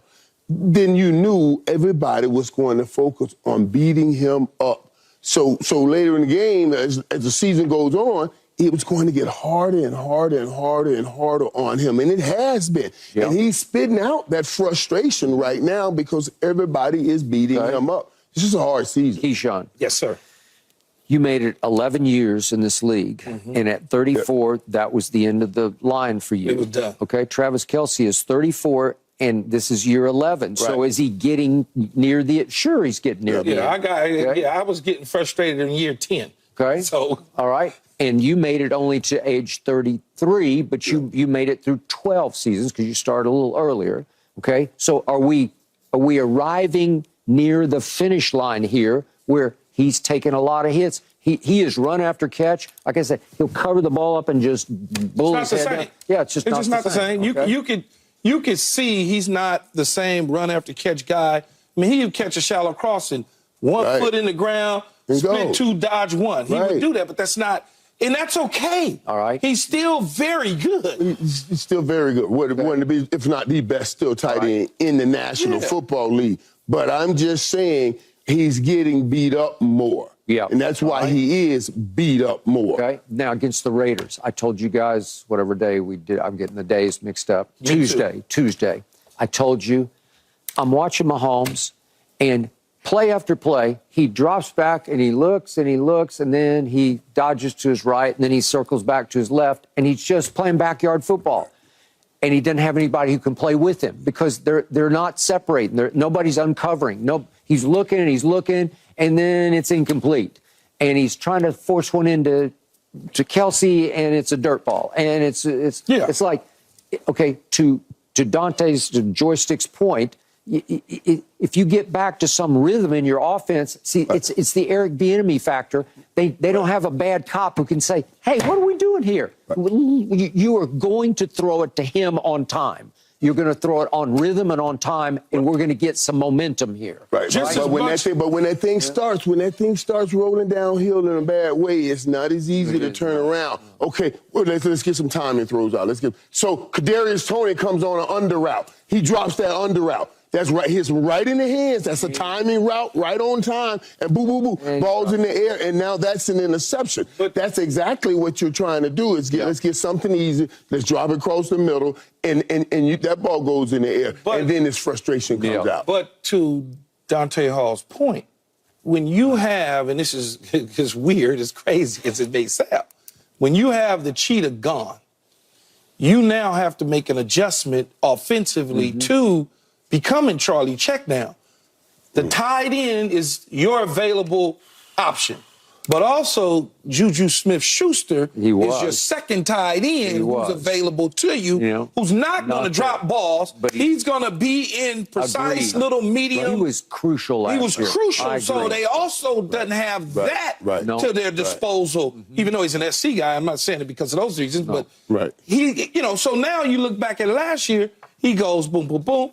Oh, Juju, bam. Boom, boom, boom. Kelsey, bam. Now they can open up things underneath for other guys to come. When you having Kadarius Toney running shallow, that's not what he wants to do. No doubt. When you run a shallow cross, Michael, you're going through there like an ambulance. And then you might run into a truck. And that's why you don't get rid of a guy like a Tyreek Hill who has that kind of speed and will run across there. That's what made him so dangerous, because he gave you that. And if you can go find another brother like that, then you good. You good. You could do some things. And they couldn't find him.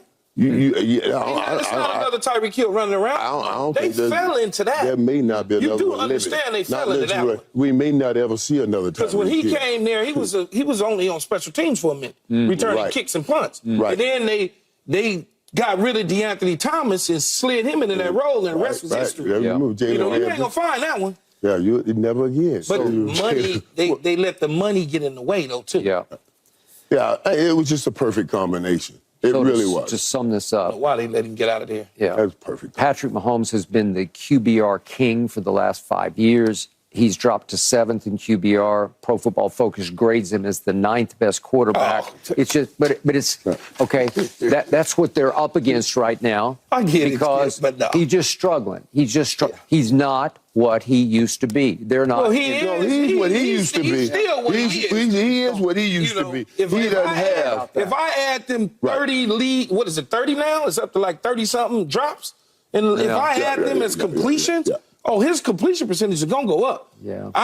No, we're not going to do this. We ain't going to start talking about he's still the same quarterback. He's still one of the best, if not the best quarterback. They're not around him to cast the characters that he once had.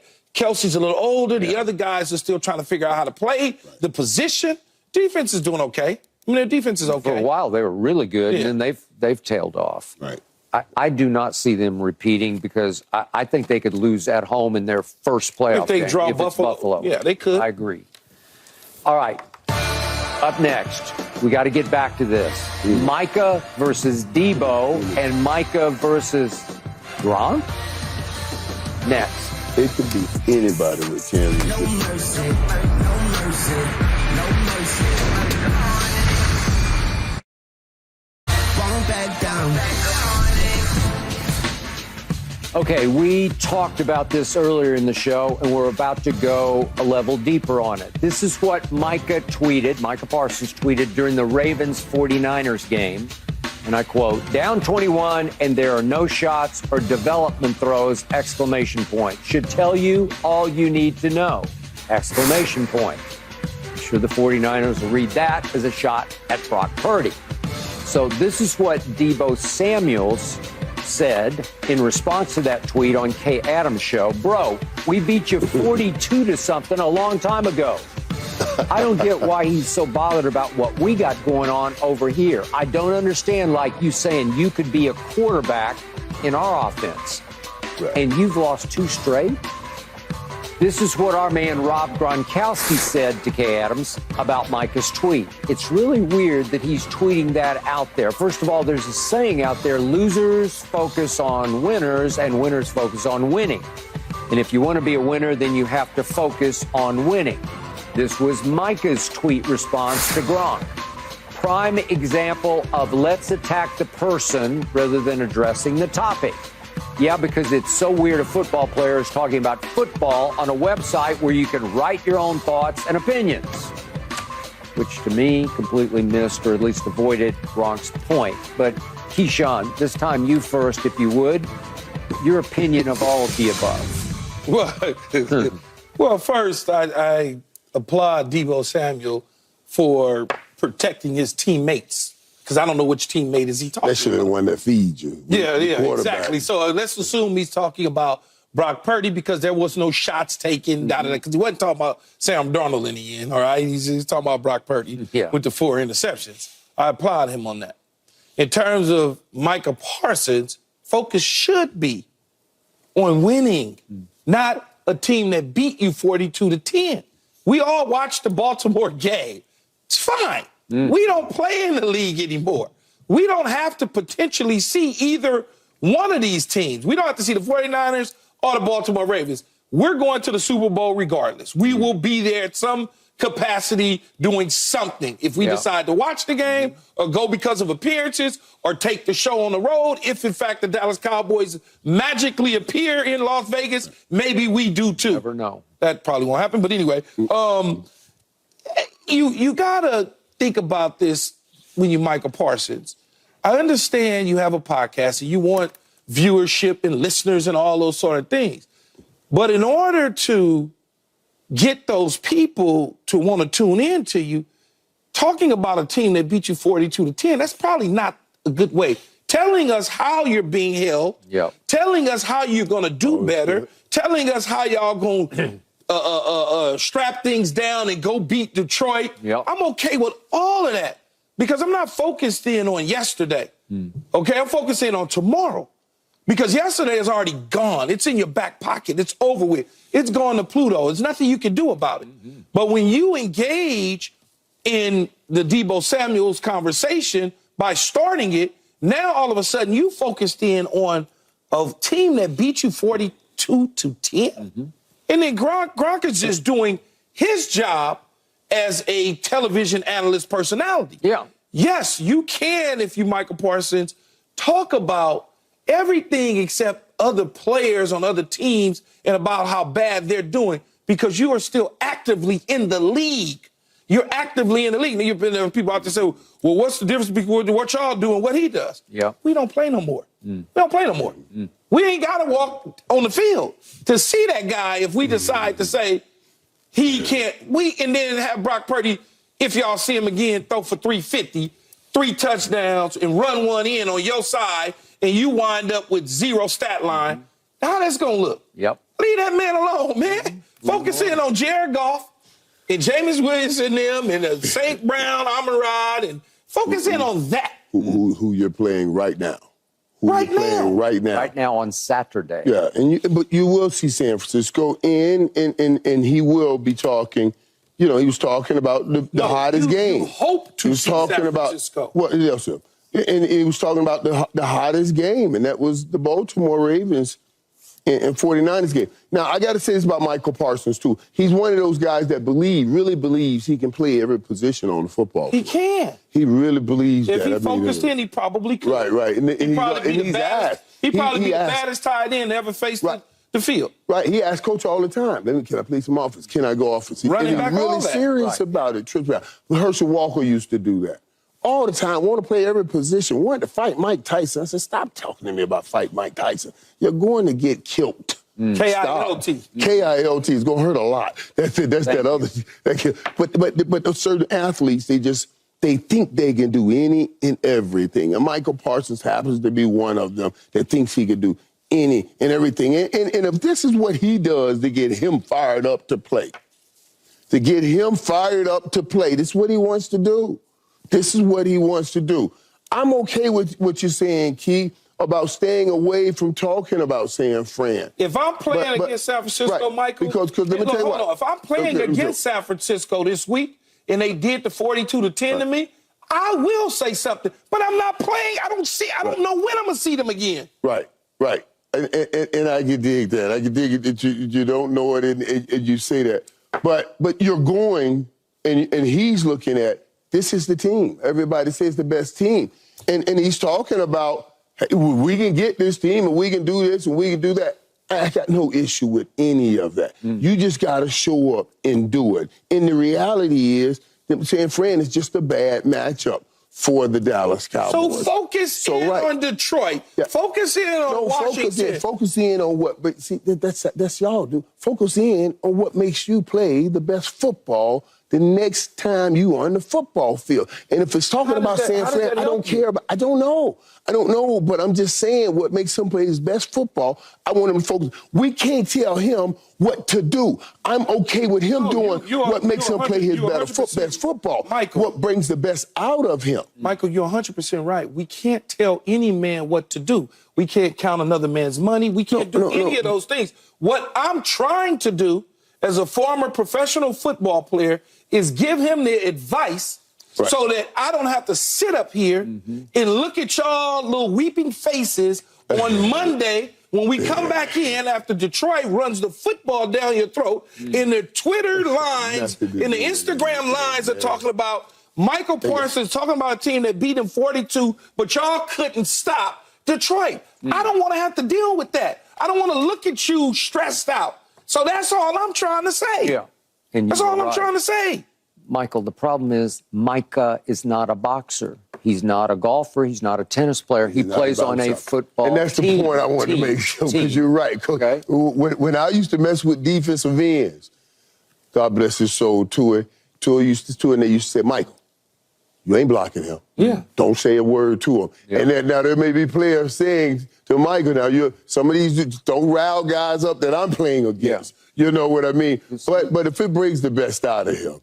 But he just stirred up the baddest hornet's nest in this league right now. Because that team, I know they got dismantled by the Ravens, but that was rare. They were at the wrong place, wrong time, wrong team. But against us, they're a hornet's nest. What happened to Philadelphia when the 49ers played Philly? The 49ers ran through Philly because, as he said, a hornet's nest, Deebo Samuel called Bradbury trash or whatever it was. Right. He got at him. I understand that, but they also were talking about Cleveland, and Cleveland put Deebo out. And when I don't remember them talking about Cleveland. They were talking. Remember, that was a defensive battle. They were talking. Listen, saying don't say anything, don't get them mad. I understand. Don't get them bulletin board material. But everybody's going to show up and play. Everybody's going to show up. This is the NFL. Maybe I'm not explaining myself clear enough to you sometimes and Richard sometimes. Maybe I have to get a bit clear.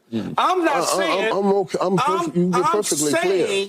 He can say whatever he wants to say. But you're saying not talk about other teams. And not focus, playing the 49ers. They hung 42 on you, Michael. But that ain't how it works in the media business. When you're playing a team, everybody wants to hear about the Cowboys and the 49ers.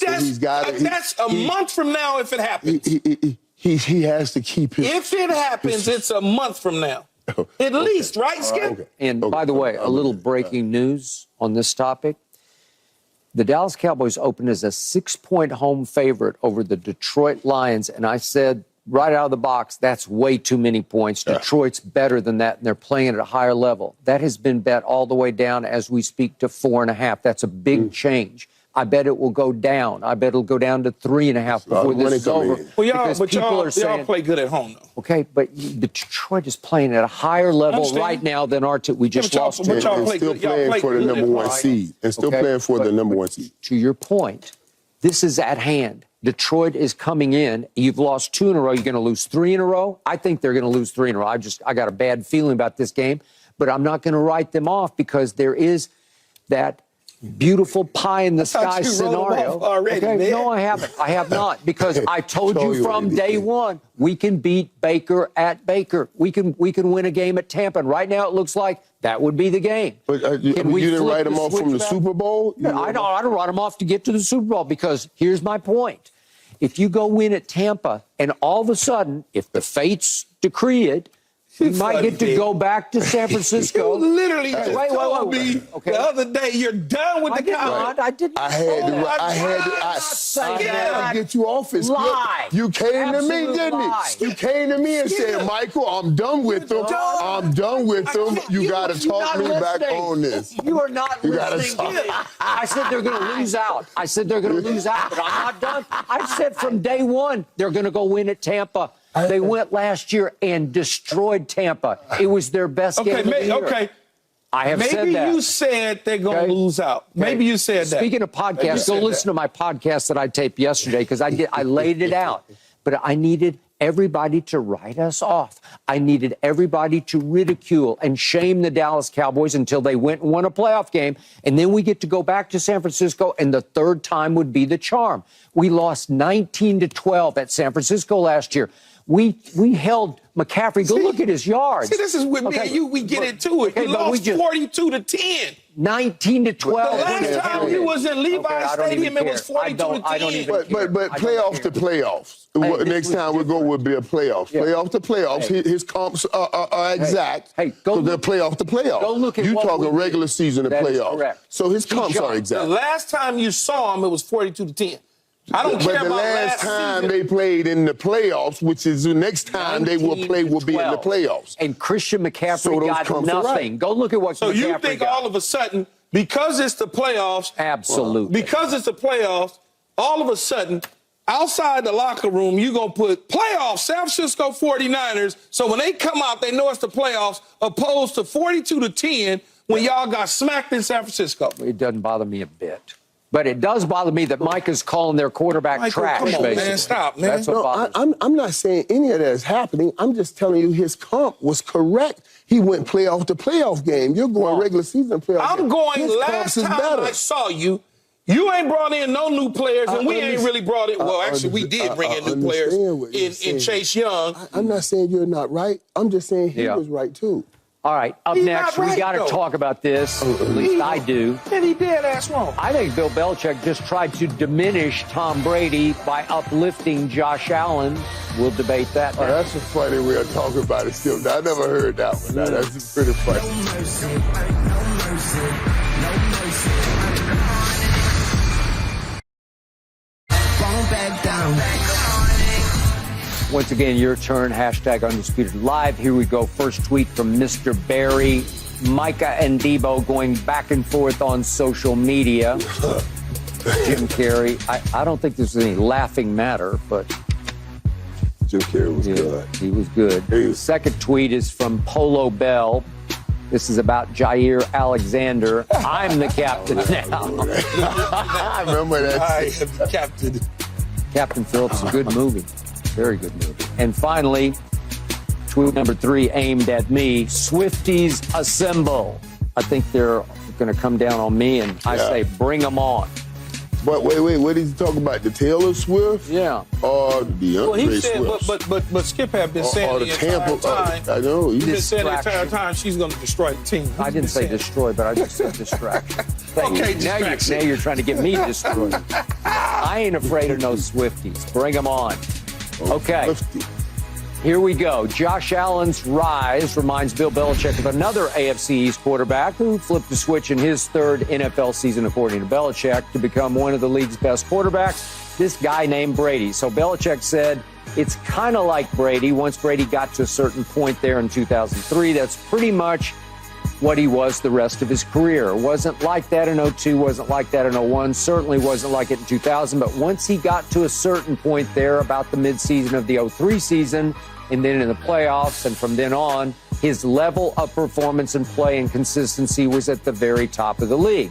Josh Allen obviously has a different style of play, but once those quarterbacks get to that point, they're able to sustain it. Sometimes you don't know what the growth pattern's going to be. So, Keyshawn, do you like or have a problem with this comparison? No, I don't have. I mean, they're not. Obviously, they played two different styles, and as I tried to tell you all along, wrongly. How? This is the case. You got to think about the guy who's coaching him and saying this, not a guy sitting across from you. I tried to tell you, when you look at Tom Brady early in his career, he was number 12. Don't look at the end of his career and everything in between. Did you watch the Tuck Rule game? It was sensational in the second half. He was as clutch in the snow as you've ever seen. Skip, I was at that game. Okay, we had lost the I was too. I was there. I told you I was there in the press box. In the end, Belichick is right. When you get to a certain point in your career, you either going to take off or not. As I've always told you, your first year, you just want to find the stadium, man. Your second year, you start to show some stuff. Your third year, you need to be at another level your third and fourth year. Okay. All he's doing is saying that Josh Allen is at that point in his career where he's already starting to take off, and this is what he's going to be. Really? He's not going to change. He's going to only get better. That's all he's saying. Josh Allen's in his 6th year. Right. Yeah, He's 4-4 in the postseason. He's just not talking Hasn't about, sniffed a Super Bowl. But his ability as a player, don't look at the team overall record. We're just talking about this individual player. Okay. We're just talking about we're not talking about Super Bowls. We're talking about player, his style, the things that he brings. The journey wasn't similar. Is that what you're talking about? No, the journey on the field is not similar. Like you said. No, his growth. His growth ain't similar. How not? What year is he in against? 6th. What were they He's doing talking to be? about after his third year when they got Stephon Diggs. But in his 6th year, his own teammates were telling him, think. How in any way is that Did you hear anything near what? read about what Belichick said? Yes.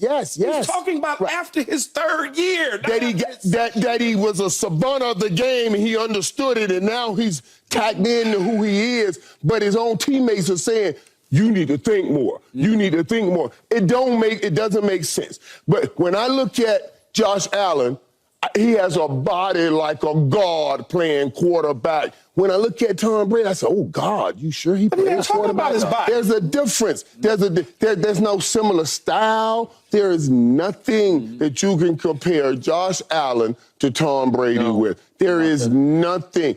I looked, I searched, I tried to make Belichick right. I'm sorry, I didn't see one thing that I can say accomplished. And by the way, nothing the man said. Nothing. Nothing. I understand exactly what he said. Buffalo's win of the year came against the Dallas Cowboys when they ran for 266 yards and Josh Allen completed 7 passes. That's not what they said. 7 passes. No, that's not what he's saying. Josh Allen was running the ball early in his career. He was running like I don't know what. Tom, he had thousands of yards. Tom probably had -2 yards in early. There's no comparison here. There's no comparison. I was trying to see. I'd say that I understand what Bill is saying. Okay, I don't. I think he's diminishing Tom Brady by trying to uplift Josh Allen. That's what he's trying to do because he's jealous of him. That's interesting. I've never thought that perspective. Go ahead, Skip. Tom gets the credit because he went to Tampa and he won a Super Bowl, and everybody said it must have been Tom. Yes, it is. Yes, it is. In Tom's 3rd season in this league, in a shootout of a Super Bowl, he was the MVP, throwing for 354 yards and 3 touchdowns against Carolina. This up for people. Come on. What are we talking about? Josh Allen hasn't sniffed a Super Bowl. In Tom's 4th year, he should have been the MVP against Philadelphia in the Super Bowl. The same type of teams Tom had, man. He was it, man. No, he's had better talent. Even early in his career, Tom's teams. Okay, his first year starting, I know that it was a defensive masterpiece against the St. Louis Rams in that first Super Bowl. But when it was time, late in the game, Tom completed 5 straight passes down the stretch to set up the walk-off field goal. You got to give him clutch credit. No one is saying that he wasn't clutch. That's not what Bill said. Y'all are not listening. You read the statement. So you should clearly understand what the man is saying. It doesn't compare. It's a bad analogy. It's a bad analogy. It's an analogy. I don't think it is because it's about growth. There is no comparative analysis. After his third year, Tom Brady, after his third year, Tom Brady took off. If you look at Josh Allen's first couple years, he was just a guy. Then his third year, he got Stephon Diggs, and he's kind of taken off every year at the start of the season. They're talking about MVP, talking about MVP, talking about MVP. Yes, he throws the ball to the other team. He's a turnover machine. He's led the league in turnovers. I just said yes. Took off. Yes. Yeah, he took off when he got Stephon Diggs. Took off. I was talking about Tom Brady took off after his third year. That's what I said. That's what Bill is saying. Bill is saying Tom Brady, I'm not saying in the middle of his third year, he took off, and that was Tom Brady for the rest of his career. He'd already taken off. That's what I'm saying. It ain't taking his third year. Tom Brady had already taken off. If you go and you ask the guys that played with Tom early in his career. I work with Willie. I know. They're going to say, you know what they're going to say? Keyshawn, I got to interrupt because we got to talk about this because it pertains to you. Uh-oh, what I do now? Has USC found the next Caleb Williams? Oh, okay. All right. I thought I did something. You know, Skip always put me in a headlock.